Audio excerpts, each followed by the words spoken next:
బాగున్నారండి. ఈ సమయం మందు మొదటి పేతురు 5వ అధ్యాయము పరిశుద్ధ గ్రంథంలోంచి 5 అధ్యాయం 10వ వచనం.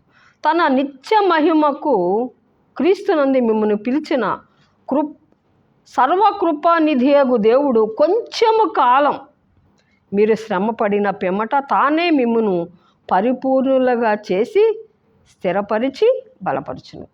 శ్రమ పడుతున్నారా? శ్రమల్లో ఉన్నారా? భయపడమాకండి, దుఃఖించమాకండి. ఒకప్పుడు మేము కూడా ఎన్నో శ్రమలు మమ్మల్ని పిండి పిప్పి చేసి పెట్టాడు దేవుడు.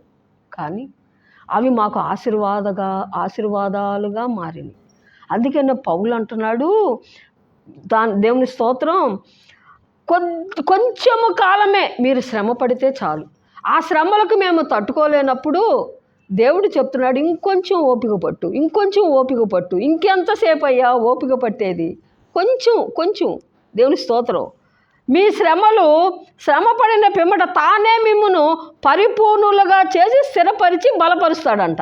అంటే చూడండి, శ్రమలు, దేవుని స్తోత్రం, మనకి శ్రమలు వచ్చినప్పుడు ఆ శ్రమలు మనకంట శ్రమ వెనుక మేలు జరుగుద్దంట. తర్వాత శ్రమలు మనకి ఉపకారం కోసమే వస్తుందంట. శ్రమ తర్వాత మనకి, దేవుని స్తోత్రం, మేలు జరుగుద్ది. నువ్వు ఇప్పుడు శ్రమల్లో ఉన్నావా, నీకు మేలు త్వరలో జరుగుతుంది. ఆమేన్. ఏ శ్రమలో ఉన్నావో మిక్కుటమైన ఆయాసంతో ఉంటే ఆ మిక్కుటమైన ఆయాసం బహు నెమ్మదినిస్తుందంట. నువ్వు శ్రమల్లో ఇసుక్కోవద్దు. దేవుణ్ణి ఏం చేయాలంటే ప్రార్థన చేయి, విసుగుగా ప్రార్థన చేయి, అడిగింది పొందేదాకా ప్రార్థన చేయి. దేవుని స్తోత్రం. దేవుడు అంటున్నాడు, కొద్దిసేపే శ్రమ, ఆ తర్వాత తాను మిమ్మును పరిపూర్ణులుగా చేసి స్థిరపరిచి బలపరుస్తాడంట. దేవుడు అలాగే మమ్మల్ని ఏం చేశాడంటే మమ్మల్ని విడిపించాడండి.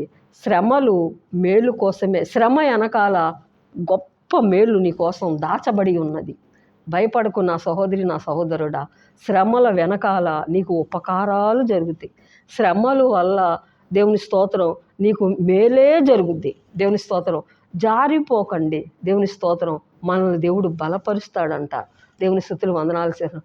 గొప్ప విజయము ఆ శ్రమ వెనకాల దేవుడు గొప్ప మేలులు మీకోసం దాచబడి ఉన్నాయి. దేవుడు ఈ మాటలు దీవించును గాక.